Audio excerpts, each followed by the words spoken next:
Good morning, everybody, and welcome to this session of the Milken Institute Global Initiative. This is the session about bugs, the revenge of the superbugs. And it's a very important topic because we're going to be dealing this morning with the issues that we have at a global level when we talk about antibiotic resistance, bugs, hospital infections, aspects of global bioterrorism, which are very relevant in today's world. And we have a group of men up here this morning. All of you should know their CV. It's in the book. I'm not going to go over their pedigree, but you got the who's who of tremendous knowledge to enlighten us this morning. Hundreds of thousands of people die every year in multiple settings, hospital-acquired infections. Doctors like myself, and I'm a practicing physician, struggle every day with antibiotics that are not effective in dealing with some of the infections that we're seeing. So this morning, I want to start with Dr. Frieden, who is, I would say, the guru when it comes to knowing everything that needs to be known about bugs in this country, and sort of get an overview, Dr. Frieden, of where we are today in this global war of the resistant bacteria and how it's affecting some of the outcomes that we're seeing in hospitals and in our country. Great. Well, if we could have slide 11 for a moment. Fundamentally, we are facing three risks. The risks are new infections that are coming out for the first time: MERS, SARS, new avian influenza; drug resistance, organisms that are now able to evade every antibiotic that we have; and intentional creation of dangerous organisms. And all three of those things are trends that we're facing globally. In some ways, they're getting more risky because we're more globalized than ever. So if we see slide 13, basically a disease anywhere can be anywhere else overnight. Slide 13. And this is transmission patterns on your left of MERS coronavirus from the Middle East to Europe, and virtually every exportation led to a cluster of disease. And one of the things we've learned about MERS is it can be controlled, but it requires scrupulous infection control, contact tracing, and core public health functions. On your right, you see global transmission pattern of measles viruses from the Philippines over the last few months. And you see that one outbreak anywhere in the world can lead to multiple outbreaks in multiple other countries. Let me interject just on the aspect of the measles virus outbreak from the Philippines. Vaccination policy in this country, I think, is sort of stuck in second gear. And I think we're seeing a lot of, especially parents and consumers, talking about their worries about vaccination. Where do you think that this is going, and what is the CDC going to do to educate the public towards better vaccination policy? One thing we've learned about informing people about vaccines is that more information is better. We live in this world of instant information.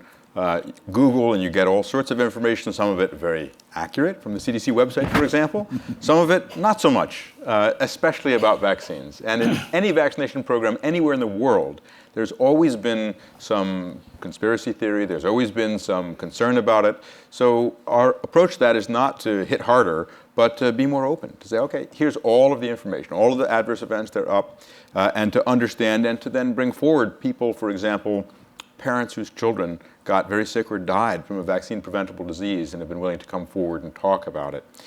Last week, we published results of the Vaccines for Children program. This is a public health program that's been done to scale. We don't have many of them in the U.S. We have so many things we could do so much better if we had the resources. But we've got the resources for the Vaccines for Children program. It's a $4 billion a year program. It has eliminated disparities in vaccination rates in children.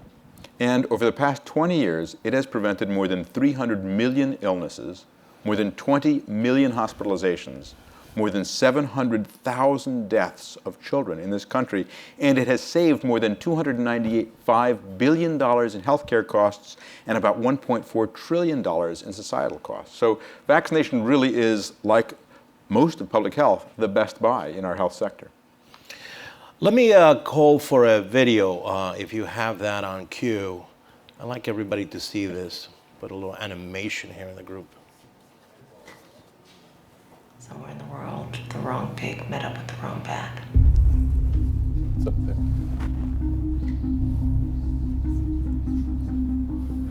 The virus contains both bat and pig sequences, and then the virus attaches to the cell like a key slipping into a lock.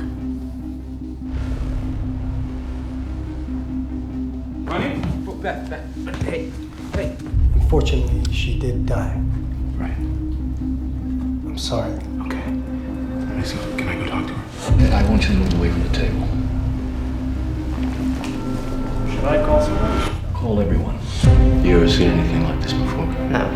And it's still changing. It's figuring us out faster than we're figuring it out. It doesn't have anything else to do. We have 47 cases. Over 3,000 cases. 89,000 cases. The death toll has now reached 2.5 million.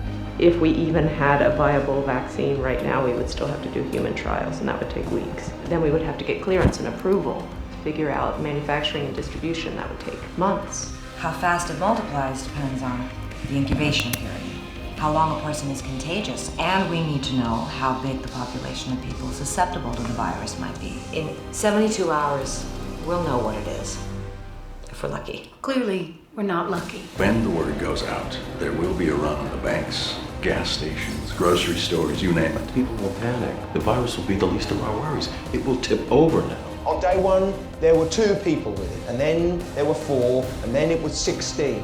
But next it's 256. In 30 steps, it's 1 billion sick. 3 months. It's a math problem you can do on a napkin, and that's where we're headed.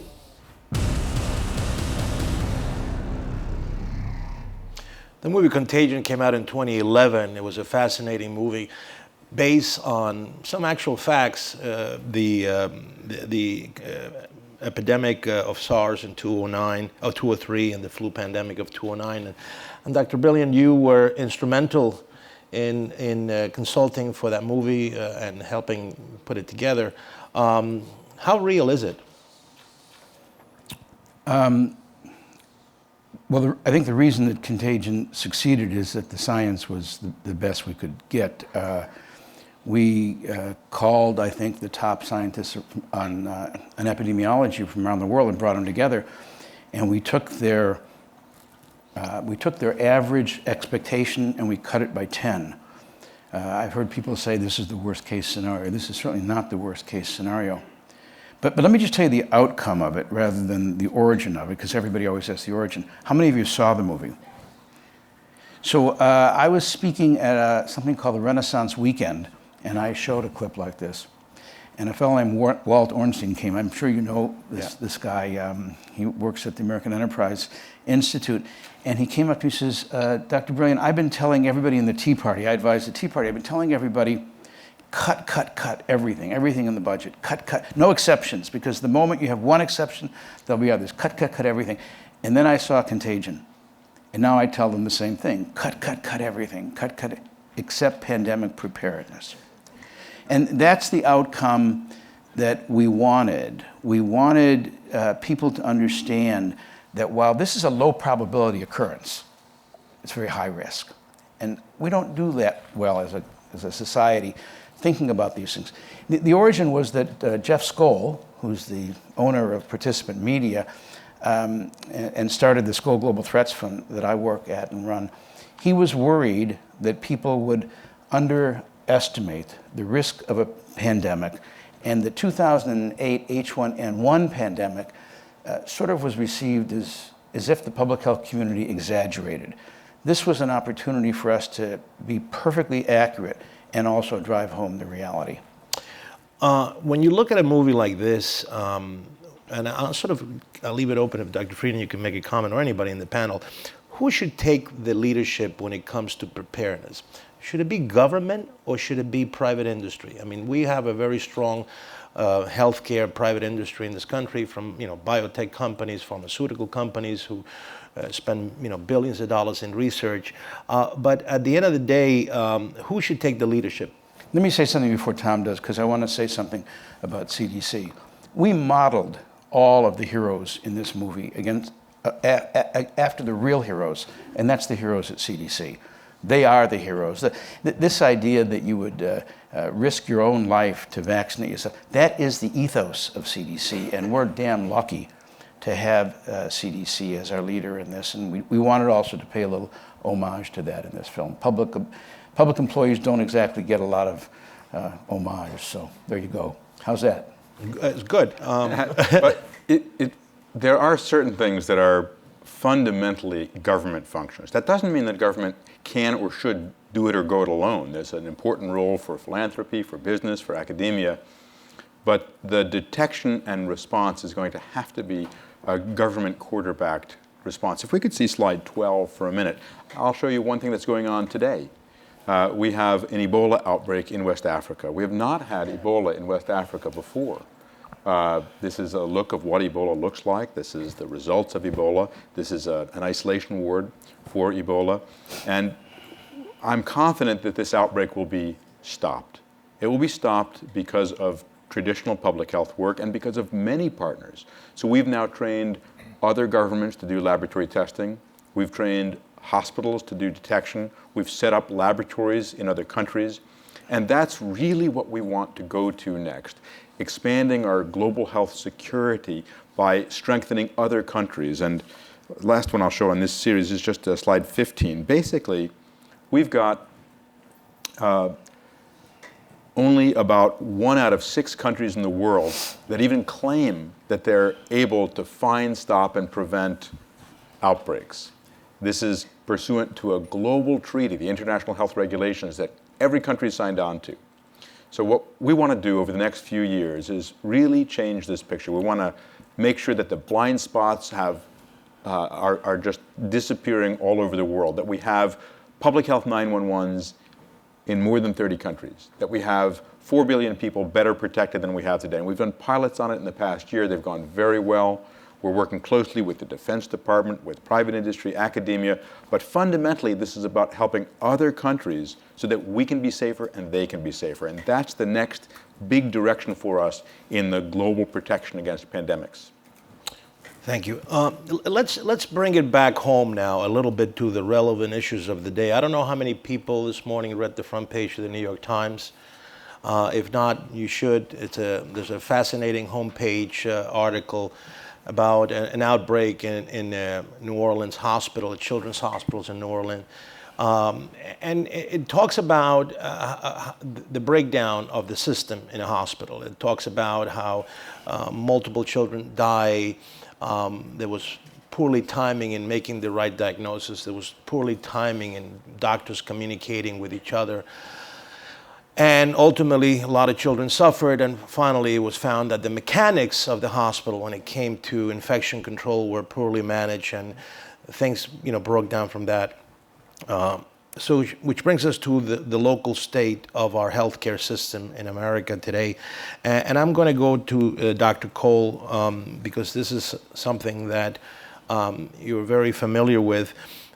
One of the things that you wrote in many things that you have contributed to this field is the anthrax letters. And that was the sort of the psychological impact that all of this bioterrorism or contagion discussion brings to bear. Tell us about the economic and also the psychological impact of bioterror. Right. Well, let me first, if I may, give an example that has absolutely nothing to do with bioterrorism or biological agents, to give a sense of what happens when an event of some sort has the title or label terrorism attached to it. All of us in this room, I'm sure, remember just 1 year ago, April 15th, the Boston Marathon, and the effects of that marathon on the psyche of the country, not just Boston and not just the Northeast, which were revived again in some sense in the past few weeks because it was the 1 year anniversary. 3 people died during that event. Several people were injured critically. More than 200 were hospitalized. 2 days after April 15th of the year 2013, another event took place, which probably you will recall, of some consequence. An ammonium nitrate fertilizer plant exploded in southwest Texas, and 15 people were killed and nearly 200 injured. That faded from the screen within a day or two or three of the event, while the Boston Marathon effects kept going. There's no doubt, and that's just a rather stark recent example, whenever there is a terrorism event, a deliberate event, the elevation of emotion, the psychological effect is patent, it's clear. There's something in the human psyche that worries a great deal more when you're aware that somebody wants to do you harm than when there is an incident or an accident, even under very difficult and giving difficult and bad results. As far as the economics of the anthrax letters, there were just a half dozen letters that were sent at most. 4 of them had been recovered. The total volume of powdered anthrax, the total volume was less than a few sugar cubes that you could hold in the palm of your hand. Yet the event, which then saw these letters losing the anthrax, leaking them in the course of the mailings and the processing at postal facilities, ultimately spread, and anthrax was found in locations up and down the East Coast, as far down as Florida, as far up as Connecticut, and several locations in between, principally the Washington area, New York City, New Jersey area. Letters were all apparently sent from a local facility in Princeton, New Jersey, so from there it went. Now, 22 people were injured, 5 people died. The total cost, as I estimated, of the damage in terms of the consequences of these letters was over $6 billion. That, in my figures, included lost postal revenues. Postal revenues went down 10% during the year following that event. Not to mention the number of personnel that were devoted to looking for the causes and the perpetrators of the anthrax attacks. FBI personnel, CDC personnel, local police forces, law enforcement, medical, hospital, prophylactic antibiotics given to 30,000 people who were thought to have been exposed. So the consequences of what can be seen as a relatively minor perpetration, half dozen letters, perhaps one perpetrator, had enormous consequences, and my own worry would be, instead of a half dozen letters that were sent, suppose there were maybe 600 or 6,000 letters that could have been sent, and even worse, fortunately the anthrax was susceptible to antibiotics. If you have an antibiotic resistant organism and the same scenario of sending letters out with this organism were perpetrated, the effect could be enormous, both physically and psychologically. But how are we ready to? Are we ready to deal with those kinds of threats in our current environment? I mean, I'll leave it open for anybody in the panel. Are we ready for? It seems that every health system in this country sometimes works as an isolated group of men and women in their own respective things. I mean, I know that's national reporting, but when it comes to a global threat or a big event, system breaks down. I think that there's not a lot of communication, there's not a lot of transparency. So where are we in the state of dealing with, let's say, I'll call them bio-emergencies, whether it's bioterrorism or a new breakout of anything. Are we ready for all that? Can I comment just for a moment, though? I'd like to discuss a little bit about this psychological response to these terrorist events.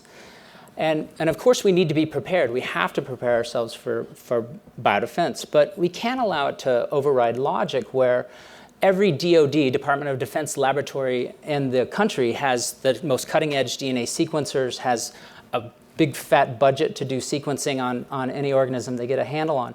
And meanwhile, the CDC is using last century's technology to investigate bacteria and viruses that are killing tens of thousands of Americans each year. And we just can't continue down this path. We have to look, again, we have to address all these challenges and address them in balance. So what you say, go ahead. I think there's a common point here, which is we are definitely massively better prepared than we were during 9/11.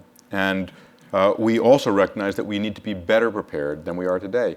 One of the critical lessons we've learned is that if you want to respond to an emergency, don't have the perfect plan shrink-wrapped and put on the shelf. Have a robust and resilient everyday system that can then be scaled up. So during the 2009 pandemic, for example, we used that same Vaccines for Children program infrastructure to scale up vaccine delivery. And It's one of the untold success stories of that response. There were 320,000 deliveries to more than 80,000 sites of refrigerated vaccine without a glitch. The private contractor that did it, McKesson, said it was the largest project they had done in their more than 100 years as an organization, and they did a terrific job. So the lesson there was that we had an existing system, VFC, Vaccines for Children, and it could be scaled up. In that same way, we need to strengthen our everyday systems to do things like sequence bacteria and viruses, and that's what our Advanced Molecular Detection Initiative is about. It's very exciting. It used to be you took a room about half the size of this room, took 3 or 4 months, and you could sequence a tiny part of the genome. Now, you have something that's about the size of, well, actually I have one right here, but you can't see it, so it's not a very good visual. It's about the size of the button that fell off my shirt the other night, and this can sequence an entire genome in 2 or 3 hours. We've got a high-frequency sequencer, high-throughput sequencer in our labs that can generate more information than can fit on 100 PCs in a couple of hours. Right. But actually interpreting and using that data is not easy. Slide 16 shows that these new technologies are great, but they're only part of the picture. You need traditional epidemiology, you need the sequencing, you need bioinformatics, and all of those things together get you an advanced molecular detection approach. There's not going to be some magic answer that pops out of this machine. You still need to do the shoot out of epidemiology. But one of the comments that Dr. Price, at least that's what I kind of picked in between, was that is the federal government making enough investment, especially at the CDC or NIH level, to kind of catch up with, let's say, private industry? When it comes to the breakdown detection of genomics, the application of sequencing in a more effective way. That goes back to what I was asking Dr. Billion. Who should take the initiative when it comes to investment in the future? I mean, our technology is really getting faster and faster, but if you don't have it at the CDC, then you got problems. Right. So we in this fiscal year got an increase of $30 million in our budget for advanced molecular detection. That allows us to get a really good start on expanding this type of work, because certain things will be taken care of by the market, but other things will not be. There's not a market for rapid detection of outbreaks. There's just not going to be a large number of people buying those tools. So if the government doesn't do it, it's not going to happen. However, there are great adjacencies between that kind of technology and other technologies happening, where there may be spin-offs from our work for industry, and there may be spin-offs from other work for ours. I don't know, Larry may want to say more about that. Yeah, I'd like to just comment, Manny, if I could. If you look at the whole world, 15 years ago, it took us 6 months to find, detect, and identify the pathogen that could create a pandemic, whether that was an accident or whether that was naturally occurring. 6 months. You give a bug a 6-month head start, and you're looking at 1 billion cases. Today, that 6 month has come down to 3 weeks. The incubation period of many of these organisms are 7 to 17 days. If we can move the speed of detection down to 1 incubation period, and as you saw Kate Winslet describing an R, the number of secondary cases there are, if that's 4, 5, or 6, then you're only going to have 4 or 5 or 6 cases or 4 or 5, 6 outbreaks by the time you get there. You could squash that without even a vaccine. In many cases, just social isolation, quarantine, old-fashioned public health outbreak detection. So the speed of detection is the sine qua non of good preparedness. And I think the evidence from digital disease detection, participatory surveillance systems like Flu Near You, Health Map, things are going really well in that regard. However, if I may, there's another part of the system that's not going so well.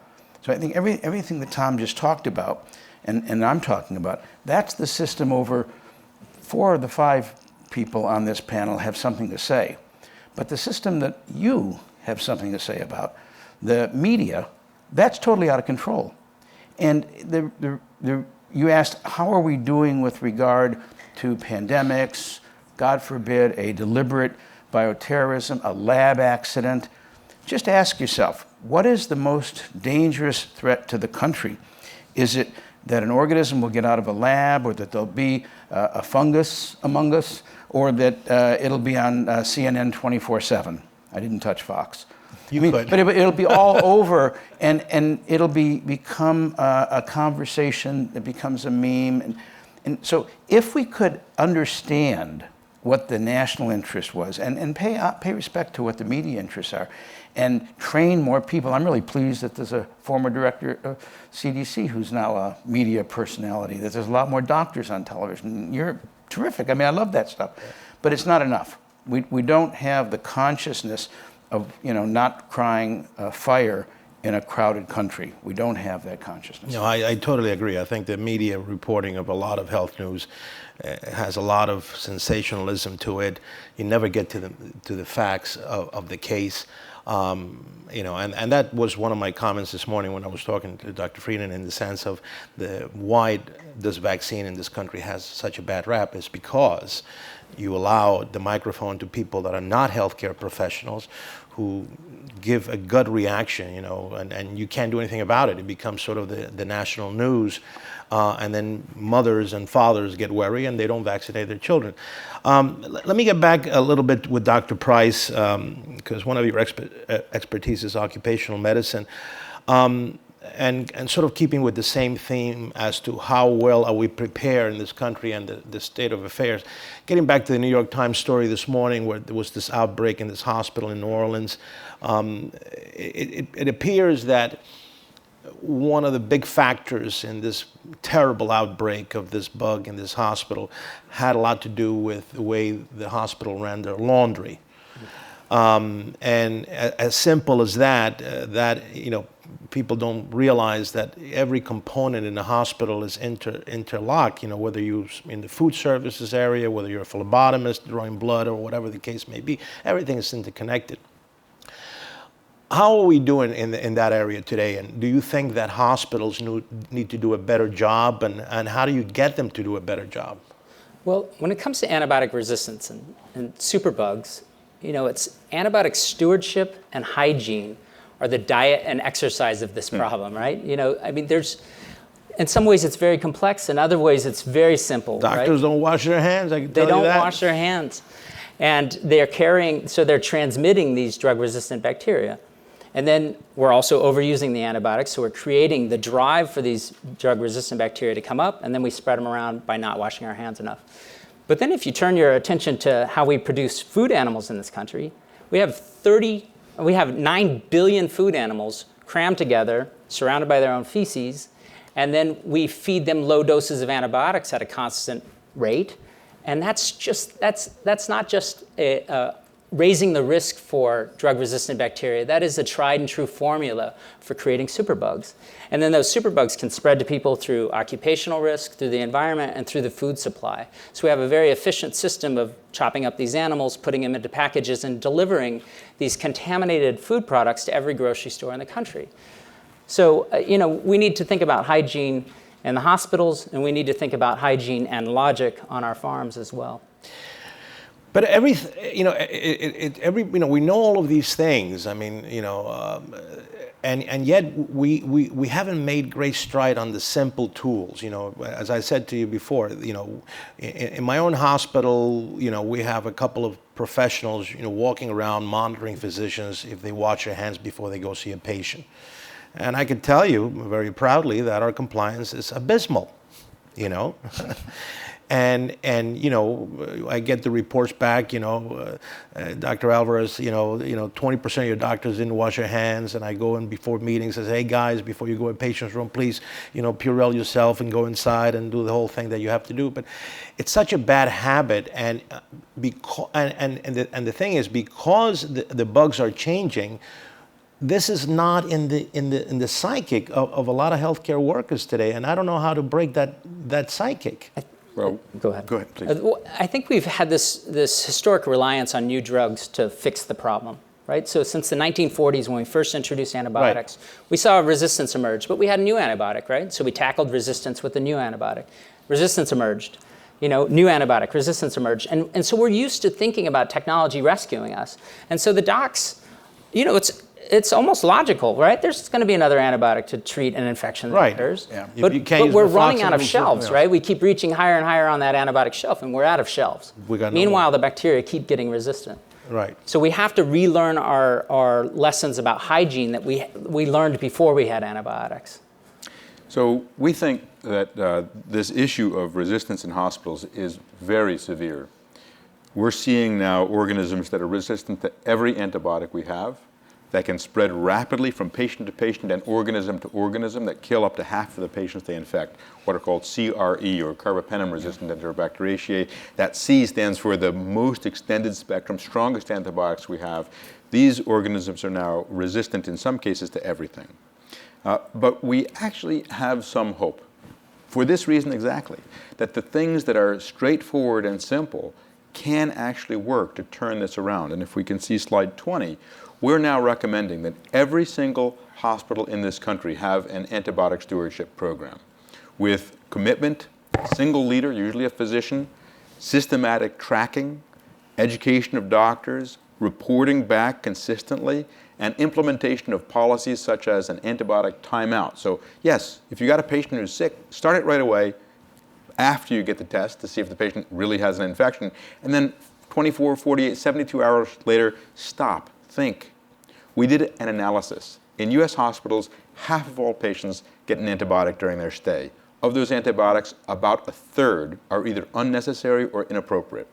So when we're piling on antibiotics for too long, too widespread, unnecessary, too broad spectrum, we're really breeding more and more resistant organisms. But we do think we can turn this around. And the next slide, 21, shows what we propose to do if we get additional resources in the 2015 budget. We think we can cut both C. diff, which contributes to the death of 14,000 people a year in this country, and CRE by 50% in 5 years. We're confident in that. Dr. Denise Cardo is here with us, and her unit is in charge of this. And they're terrific, fantastic staff throughout CDC. We work in collaboration with hospitals. Every single hospital in the country virtually is now reporting in through the National Healthcare Safety Network.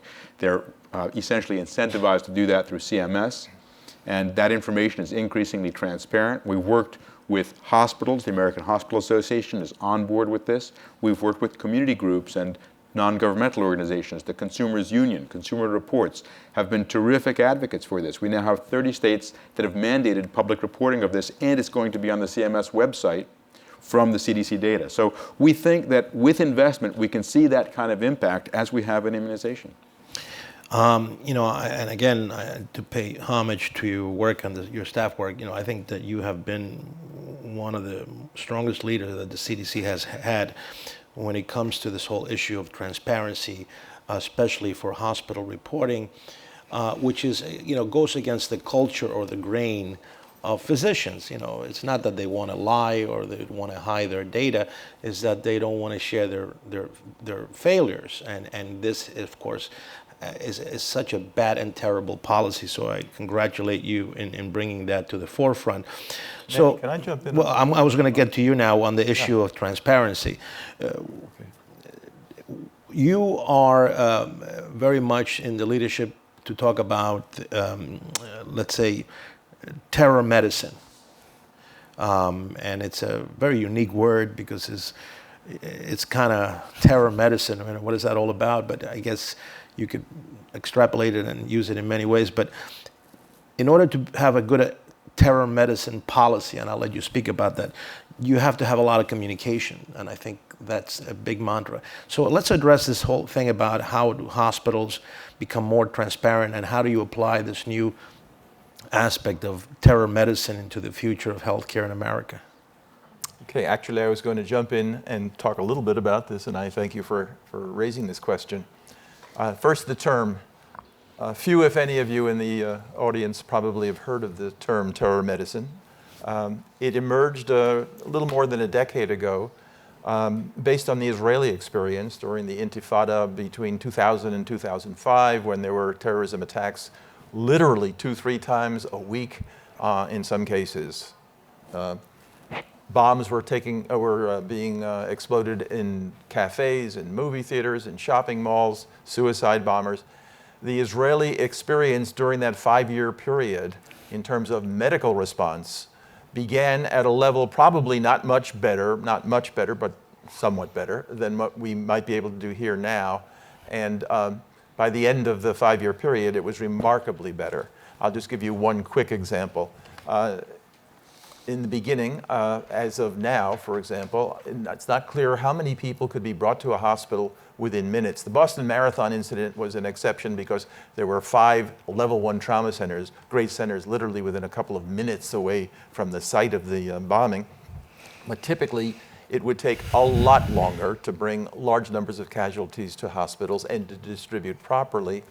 In Israel, they had the same kinds of conditions, except now, or at least toward the end of that intifada period, more than 90% of people who needed hospitalization were in hospitals within the first hour as measured from the time of the detonation of the incident. A remarkably improved capability. Terror medicine deals with those aspects of emergency medicine, disaster medicine, that would be applicable in case of a terrorism event, but there are many areas that would be distinguished, peculiar, singular to a terrorism event. Secondary bombers, for example, are not unusual, at least as through the Israeli experience, and even at the Boston Marathon. Had that second bomber, the second Tsarnaev brother, been closer to the point where the detonation took place first, and that bombing, the second bombing, took place closer, but a little bit longer in time, when more responders would have been in the immediate field trying to help and rescue, there could have been a much greater catastrophe even than there was. So there are many aspects of terror medicine, from preparedness, incident management, right through the nature of the injuries and to psychological effects. And I teach this now at Rutgers, New Jersey Medical School. Medical students are being exposed to something late in their 4th year that they had not been exposed to before. And this turns the circle back to your original question about what do we do. One of the missing areas not yet discussed is the response of the physician on the ground. Not necessarily an emergency physician, but all medical training. The culture, from washing your hands. I cannot believe that if a medical education included such basics as you must wash your hands when you move from this area to another or when finished with the patient, from earliest training, from the first year of medical school right through, if it becomes the culture, the norm, that will help carry this through into the career that you're going to be following after. And finally, I'd make the observation, I believe it was Johns Hopkins did a study of this and then created a checklist, yep. A simple dummy type checklist. Wash your hands, make sure that you didn't touch something or other. And they absolutely reduced the number of presumably physician or healthcare induced infections over a period of a couple of years, dramatically so. From a public health perspective, and I know you deal with public health, should more public health education be instituted in the curriculum of medical students today? Actually, some of that is happening. They're putting public health into the tests that medical students have to take to graduate. So I think you're seeing a change. You're seeing a recognition, not just for infectious diseases, but as we look at our healthcare system most broadly, how are we going to get value, health value out of healthcare? And there's I think, a converging interest in thinking about population-wide health and public health. And I'm excited to say that our Dean of Medicine and our Dean of Public Health are at the George Washington University are sitting next to one another, and we're going to be working together to improve hygiene in the hospitals and antibiotic use, antibiotic stewardship in the hospital, working together across public health and clinical medicine. But could I comment on transparency a little bit? Yeah, please. Yeah, so I think it's critical when it comes to antibiotic resistance. It's antibiotic use drives these superbugs. So we have to look where we're using antibiotics and find ways to curb antibiotic use. So stewardship programs in the hospitals. But this comes to the transparency piece because we're using 7.7 million pounds of antibiotics in US hospitals today. We use 30 million pounds of antibiotics in food animal production in the United States each year. And while we have transparency, we have prescriptions, and we can monitor how antibiotics are being used in human medicine, we don't have that system in place in food animal production. And that these antibiotics are often just added into the feed, the grain mills, into the silos, and given to these animals. We don't know in which animal species they're being used, for what duration, for what purpose, by what means. And at a time of crisis, and this is a crisis point, we have bugs, as Dr. Frieden has said many times, we have bugs now that are resistant to all of our antibiotics. At this time of crisis, we need to really take a serious look at everywhere we're using antibiotics and bring it down, and we're not doing that. Right. So let me circle back to the main theme of the conference, which is this, the global threat of the superbug. And I think I have a new plot for a new movie for you, Dr. Brilliant. Back in the beginning of when the Panama Canal was being built, hundreds of thousands of people died because of yellow fever. And of course, it took two men, Walter Reed and Dr. J. Finley, to discover that it was yellow fever was the problem and the mosquito was the vector. NYU School of Medicine the other day in New York just did a simple study looking at how many genomic sequences of bacteria are in money.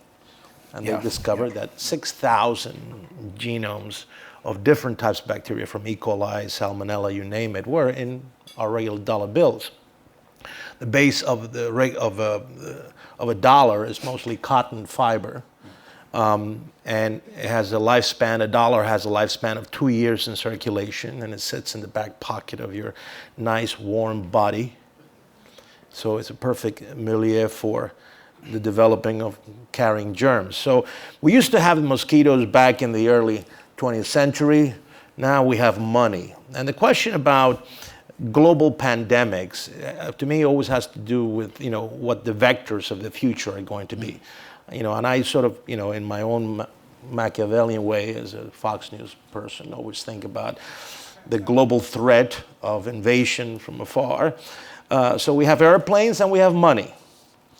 How do we deal with globalization in the face of a possible pandemic from some weird bug that evolves? I think it's a great lead-in for many of us on this panel. I would point out that study also showed that the money that you carry, more likely than not, has anthrax spores. Now, they have a very, very small concentration, but the amount of anthrax found on money was really quite an eye-opener, I think, that after all this time. Look, I think that the world is, I wish I had a slide that just showed two crossing lines like this. I think the increase in things like money being spread around, but also the increases in mosquitoes. The Anopheles mosquito now holds sway over 1 billion people, more than it did before climate change began. Very simple math is that as the Earth heats up, the mosquito can live at higher and higher in different latitude places. So globalization and population increase, the speed of travel, the cutting down of the territorial animals and humans and animals living in each other's rainforests. Last year, Africans, not to point on Africans, consumed something like 800 million wild animals, and no matter what you learned in high school sexology, the most intimate exchange of human fluids that you can have is not having sex with someone, it's eating something. So this is the negative chart that I would, risks of a pandemic are going like this. But at the same time, our tools and the modern skill set is increasing. Tom talked a lot about genomic observation. The polio eradication program, which has now succeeded in India, has problems elsewhere. They're actually doing genomic epidemiology. That was not the case in smallpox when I worked there. And digital disease surveillance is just startling in its conquest of the speed of detection. So I would say we're winning a little bit, but I'd worry about the number 2 car on the racetrack that's coming to catch us up. And actually, if you just show slide 14, those old vectors are still with us. And chikungunya is a new virally spread disease that is now in the Caribbean. It's spread around the world. It's now in South America. And these are the 2 competent vectors and their distribution throughout the U.S., 2 types of mosquito. And there is every possibility that chikungunya will be the new West Nile virus in the U.S. and have waves of illness. We can't say for sure, but there's no reason that We're not immune from it. Chikungunya is a strange name. It actually is from an African word which means bent over, because people bend over with the pain from it. It does not tend to kill people, but we don't have either vaccine or treatment, and it'll be quite possibly with us as it is now in the Caribbean. Now, I'm just a little familiar with this, but to me, when you look about these outbreaks of these atypical new viruses, is it because of global warming? And you sort of mentioned that the geology of the planet has changed, and therefore this new expansion, if you will, of insects. But is it because the high pace of human movement from one part of the planet to the other? I mean, the economics of, let's say, the travel industry is like, trying to get more people to travel cheaper, quicker, and what I call, I mean, to me, an airplane today is, if you go to they land, they put 200 people, they land, they put 200 people. There's really no cleaning of any appropriate. You know how it is. Everybody in this room is familiar with the hygienic conditions of airplanes today. And so we're moving thousands of people across the planet. Is that also a problem that we need to look at the epidemiology of our globalization around the planet? There are a series of factors at work. First off, microbes have huge numbers and they mutate. So on average, we, the scientific world, discover one new organism every year, on average, for the last few decades. And there are more out there that emerge or are discovered and cause problems, or organisms that cause problems in new places. We're also, through antibiotic use in many different settings, breeding more resistant organisms. We're also changing our environment, not only with warmer areas so mosquitoes can thrive in other places, but also by cutting down forest, increasing the human-animal interface, farming. We looked at the bird markets in China when H7N9 emerged, and they were clearly associated with the live bird markets in China and with people going to those markets and picking out their evening dinner. And when the bird markets closed, the H7N9 outbreaks stopped. But changing human behavior is very challenging. And so how can you do that in a way that really works? And that's really why we have focused on global health security as our top initiative at CDC over the next few years. We want to make sure that all over the world, countries are able to quickly find, quickly respond, and effectively prevent outbreaks.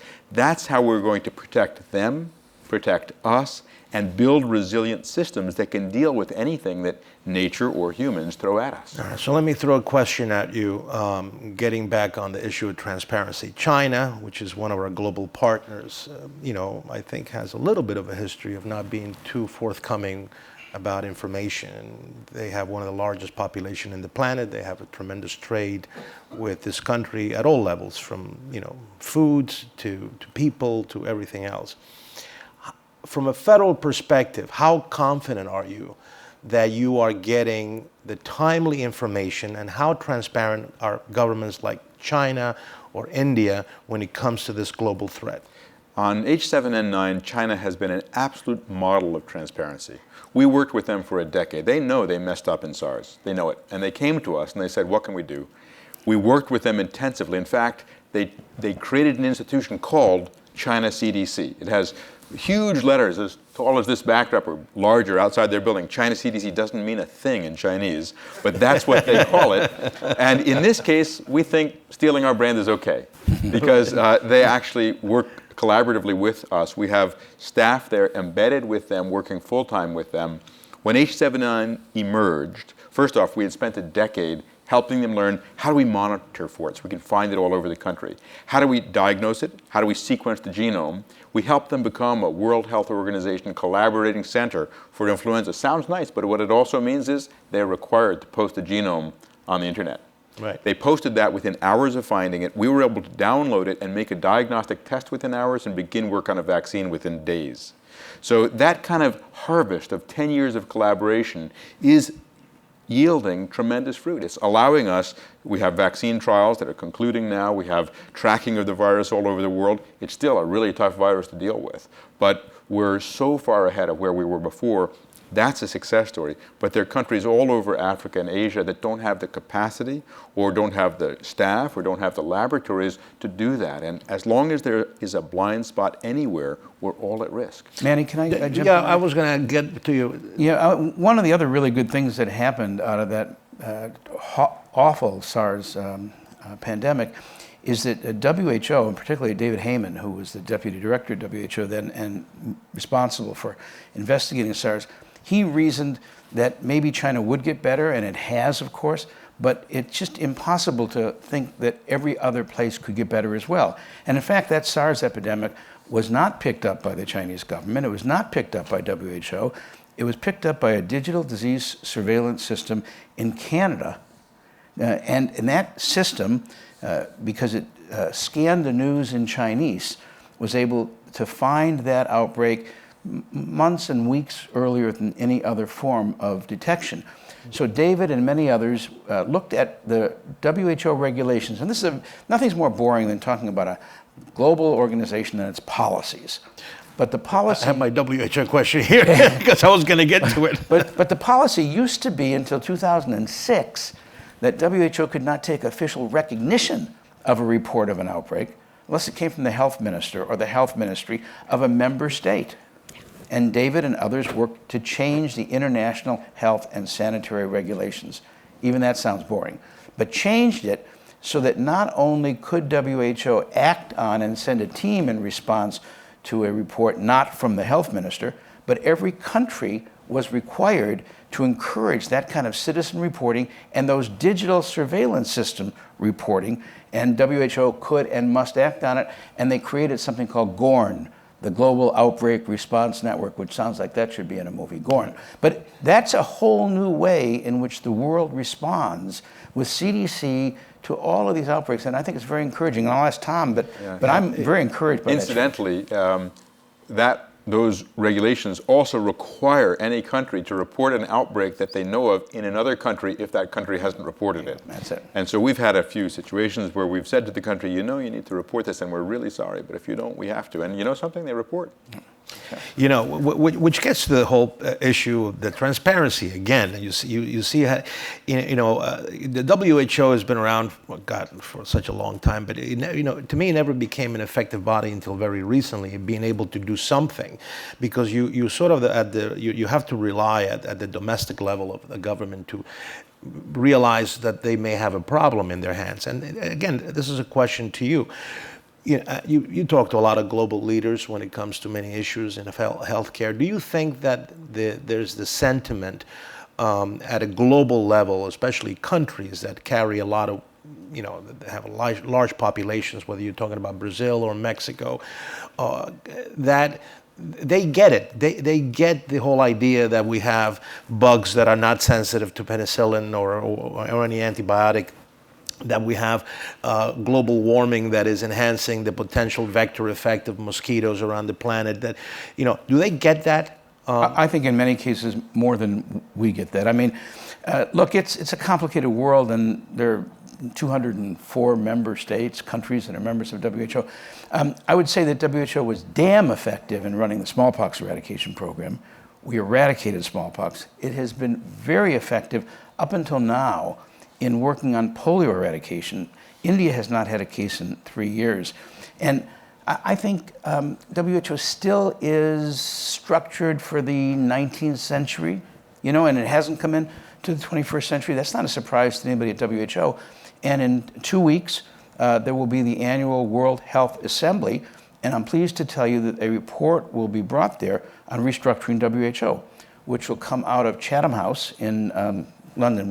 Everybody's heard of Chatham House rules, but nobody knows there really is a Chatham House. Right. And Chatham House will be reporting on this 4-year effort to look at WHO and ask how it could be reformed. And I think that's right up your alley. But Manny, for your question, do countries get this? Absolutely. I think what Larry says is right, even better than we do. We've seen country after country realize that if there's an outbreak and they don't deal with it effectively, their credibility as a government is at stake. We've seen in country after country where we've partnered, we've shown what needs to be done, whether it's Thailand or China, and then with their own resources, they do it.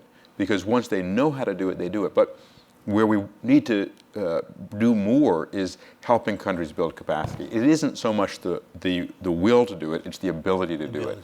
The competence of the government sector to track diseases. And we've identified in global health security a few core indicators that we will hold ourselves and other countries accountable for if they want to join it. One is, can you vaccinate at least 90% of your kids against measles? That'll save millions of lives, but it'll also establish an infrastructure for emergency response. Can you detect the 5 deadliest pathogens in your country in at least 80% of districts promptly? Can you activate your emergency operations center within 120 minutes? That kind of measurable, concrete thing, and that's what we want to work in country after country to establish. It's a slog, it's hard work, but doing that, as has been done in China, means that China had much less of a problem with H7N9 than they would have otherwise. Dr. Cole, getting back into preparedness from a terrorist or a bioterror attack, looking at the picture of the global,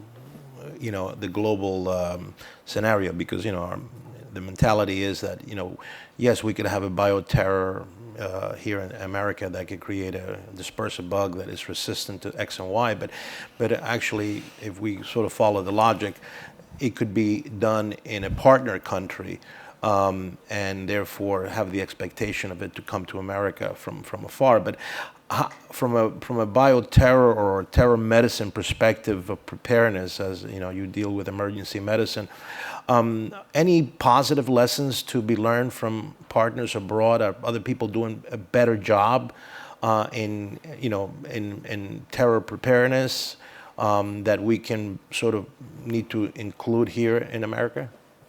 Well, in the first place, I can't claim to know what's happening in all of the other countries. I do know we have strong cooperative military security intelligence and therefore anti-terrorism preparedness capabilities shared with our allies. We've been very close to the UK on this for virtually a century, ever since shortly after World War I, when there was a recognition of the worry that bacteriological agents, as they were called, could be at least as devastating as the gas that was used in World War I. So yeah, we have ongoing capabilities in terms of shared information. There's also, though, the element of national politics and national sovereignty. And especially if you get into security areas, there will be questions, which raises a little bit of an issue that Dr. Brilliant and I were talking about a little while ago. In fact, if you don't mind, I hope you will retell your story of a conversation that you had with Gorbachev, of all people, in the former Soviet Union. He will tell the story, but I will just give you the end of the story so that you don't sit there tense and worrying and wondering what's going to happen at the end. It's called a tease. We still do not know for sure whether the Soviet biological program, which had existed for more than a decade without full awareness of its extent by the US, what they have accomplished in terms of what he calls the chimera or hybrid potential microorganism that could carry the worst characteristics in terms of virulence, lethality of a number of potential agents, but created into the form of, or into the genome of one microorganism. Why don't you tell that? Well, I don't know if you know that Michael Milken had a panel, something like this at CDC a couple of months ago, and we're sort of reprising parts of it for you.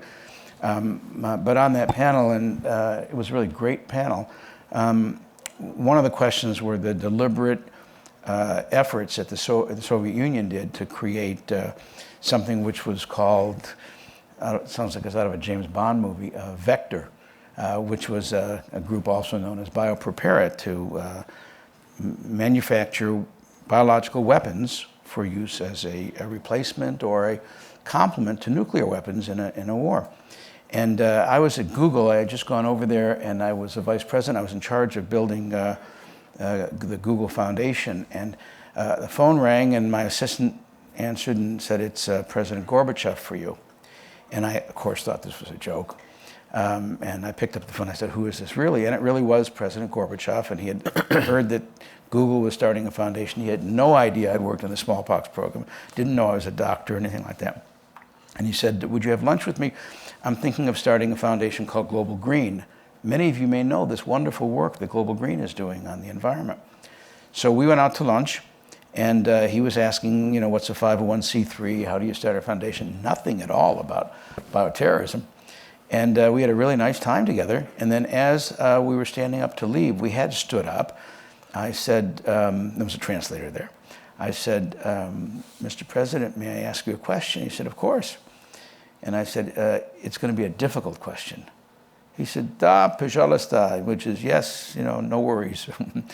And I said, I want to ask you if it is true that you signed a $1 billion 5-year plan to create biopreparat and vector with the idea, among others, of creating a hybrid virus, a chimera as it's called after the Greek monster, a chimera, half smallpox and half Ebola. You saw pictures of Ebola here. That could spread like smallpox and kill like Ebola, to be used to kill potentially 100 million Americans. And he had glasses on. I took the glasses on. He tossed it down. He sat down and he went, and he said, it was the worst decision of my life. Yes, I did it. And so we stayed there for an hour, and he explained, and the most memorable thing that came out of that for me, he said, your President, Ronald Reagan at the time, said that he would spend us into the Stone Age, that he would, because there was a race to get more nuclear weapons, and Reagan had said to Gorbachev, you can't both have guns and butter, you can't have nuclear weapons and feed your people, and Gorbachev said he was right, Reagan was right. And we were losing the battle, and you know, we didn't have parity on nuclear weapons. We each had 25,000, then you had 30,000, we only had 8,000. And one day my generals came to me, and there had been rumors of a putsch that the generals were going to take over. And my generals came to me and said, Mr. President, we must have something to compete intellectually, emotionally, psychologically with the Americans' nuclear weapons. You must have something for our back pockets. And that led to the creation of a biological deterrent, and that led to biopreparat, and that led to this effort to create, among other things, this hybrid smallpox Ebola virus. So the bioterrorism in the hands of a state actor, as opposed to just an angry individual, becomes a weapon of mass destruction. I mean, and that's the way the Russians were looking at it at that time. They don't look at it at this time like that. Wait another year or two. It might change. but we also have the technologies are advancing. They're advancing for good, but they can be used for good or ill. And so synthetic biology and other things are making it so that but there are many worst-case scenarios, including something like the Unabomber in health, right? So that's another reason we need to shore up our ability to find, stop, and respond. Right, and you know, from a perspective, you know, it would have taken, you know, 50 years ago, 30 years ago, hundreds of millions of dollars to try to even extrapolate some sequence of viruses in order to become a weapon of mass destruction. But with modern technology, and it's so inexpensive, this could be done in somebody's basement if they really put their mind to it, because technology today is you know, it's cheap, it's available, it's moving fast. Computerization has changed the world in many ways, and if somebody's smart enough, they can do this in their basement. You know, we need to be very prepared. Let me just swing real quick to Dr. Price. I want to get back into this whole issue of food safety. Again, it's still you know, we report every year of hundreds of people getting sick with E. coli, not only because, as Dr. Brilliant said, now we have farms and communities living together and issues of occupational problems, but from a safety perspective, a lot of our food is coming from other parts of the world where they may not have the same standards as us. How do we make that whole system better? How do we secure that to the American public? How do we tell them that their fish that they're getting from Thailand is properly processed or whatever the case may be?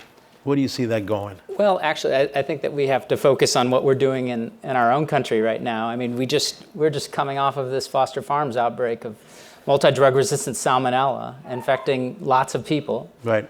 And the industry response is, you need to cook your food better. Yeah. You know, you need to cook your food better, and it's still susceptible to a couple of antibiotics. I mean, you know, it's hard for me to think that we can become global leaders on this issue and tell people how to raise animals better and to make safer food for us to import when we are generating drug-resistant bacteria and disseminating drug-resistant bacteria in our food supply every year. And so, I think we need to get our ducks in a row in the United States. But if we talk to our agricultural partners, I mean, from what not that I attend a lot of conventions on agriculture, but if you hear what they say is, well, everybody wants food that looks pretty, it's big, with pretty colors, they want it cheap, and they want it now. And in order to do that, we got to make a lot of synthetic environment for them, which might include, alterations of the genes and spray them with certain things so they don't get different kinds of bacteria, whatever the case may be. And then the consumer sees this and goes into this whole thing of, they're killing us, our food supply is terrible, I'm going to buy unpasteurized milk because I think it's better for me, and then they get something else. So we sort of created a monster, if you will, in society, and getting back to how do we are there any things that we can do now moving forward? I mean, is the food industry, are you aware of any new plans for food safety that may be relevant coming forward? Well, I think this also comes back to the media and education as well. I mean, I think if the consumers recognize the risk-benefit trade-off that they were dealing with here. I mean, Dr. Frieden's brought up viruses several times. Why do viruses scare us so bad? Because we don't have antibiotics to treat viruses, right? But we are now creating bacteria that are resistant to our antibiotics. So we're creating bacteria that we can't treat anymore.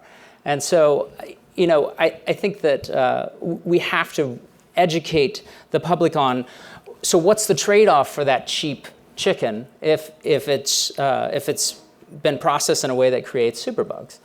And so that's part of the challenge, I think. I'm sort of going to leave open now. I mean, I just want to give, we have a few minutes left. If any of the panelists want to just add more to any of the topics, or you want to go back to any specific topic that you guys want to speak about before we close the session. Right. I'm going to say something daring, maybe out of place, but I'd like to take a survey of those in the room. How many of you are healthcare providers? Could you raise your hand? Well, it's hard to see. Just one or two or three. Well, then it might not be quite a statistically significant poll, right? But I would then ask those of you who raise your hand, how many of you feel personally prepared to respond in an appropriate way in case there is a biological incident? Well, let's say a terrorism incident in the immediate, under an immediate condition, circumstance where you have to react. Raise your hand if so. One? No, I see a couple. Okay, one. Well, that's great. Two maybe. You told me that you were brought up in Detroit. Well, a recent survey of Michigan pediatricians included a question about how well prepared do you feel in case there were a bioterrorism event. 85% said unprepared.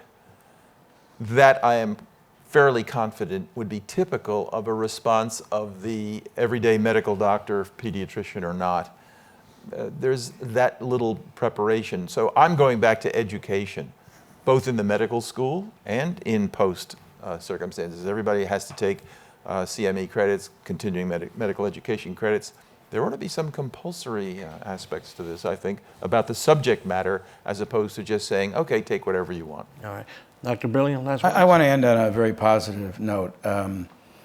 Look, I think the world can end pandemics in our lifetime.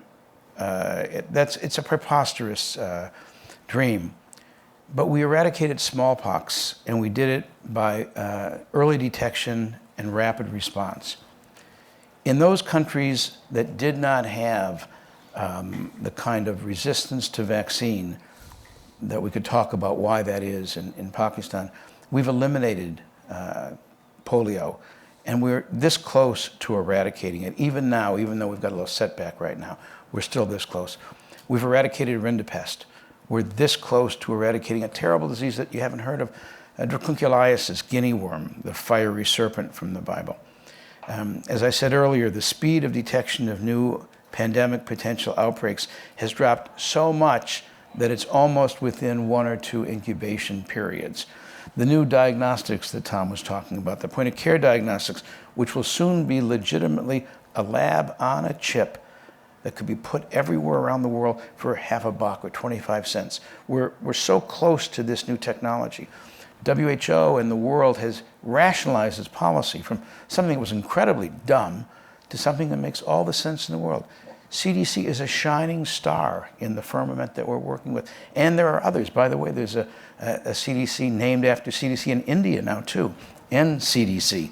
So there's so many good things going out there. I don't want us to walk out of here and say, oh, superbugs, it's all over, and buy your cemetery plot right now. I mean, we're this close. What we need to have the kind of public will that we have failed to generate in the United States for anything bipartisan. We need to have the public will that this is achievable, that it's a target worth fighting for, and that we're all going to join in that battle today. All right, great. I also want to end on a positive note. As much as I'm worried, I'm actually still optimistic. And I think that some of the new technologies that are coming on board, particularly with rapid genome sequencing, that we can use antibiotics smarter. So we can pull the DNA straight out of an infection. We can say, hey, this is E. coli. This is susceptible to ampicillin and penicillin, but it's resistant to this drug, this drug, this drug. So let's treat it with ampicillin. And by doing that, we can rescue some of those last drugs. We can stop that drive towards the last antibiotic by reinvigorating some of the old ones. And I think while we're still trying to develop some new antibiotics, we can rescue the old ones. But I would say that through antibiotic stewardship and better hygiene, that we can make our antibiotics last a lot longer. And so I hope that we can embrace that idea. Dr. Frieden? I am optimistic. We are going to eradicate polio. We will be able to cut CRE and C. diff in half in 5 years. We are going to be able to preserve antibiotics better than we have. We are going to have new technologies that allow us to do this and new ways of responding so our society becomes more resilient. And we're going to do that because everyone has a role to play. As patients, we need to recognize that, you know, there are good bacteria and bad bacteria. They're not all bad. Some protect us, and it's not an us against them thing. It's an environment that we need to tip toward a healthier place. In healthcare settings, outpatient and inpatient, we need to do more. Philanthropy has a very important role to play here. Industry has a very important role to play here. The healthcare system, the public health system, policymakers, we all can make a difference in stopping the threat of superbugs. All right, well, thank you to all the panelists. It was a brilliant discussion. Thank you all for listening, and thank you to the Milken Institute for inviting all of us.